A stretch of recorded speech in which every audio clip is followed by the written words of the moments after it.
Hello guys, সবাই কেমন আছেন? আশা করি সবাই ভালো আছেন। চলে আসলাম নতুন আরেকটা ভিডিও নিয়ে আপনাদের মাঝে।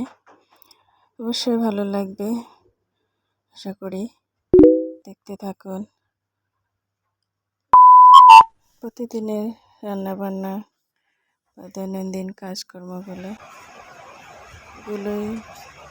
একটু একটু ভিডিও ক্লিপ করে রাখি।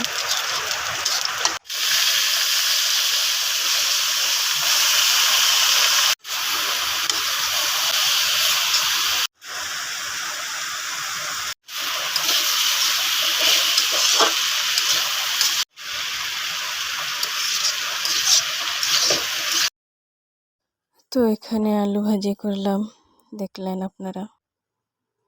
এরকম করে প্রতিদিন একটু একটু করে আপনাদের মাঝে ভিডিও নিয়ে আসতে চাই। আল্লাহ হাফেজ।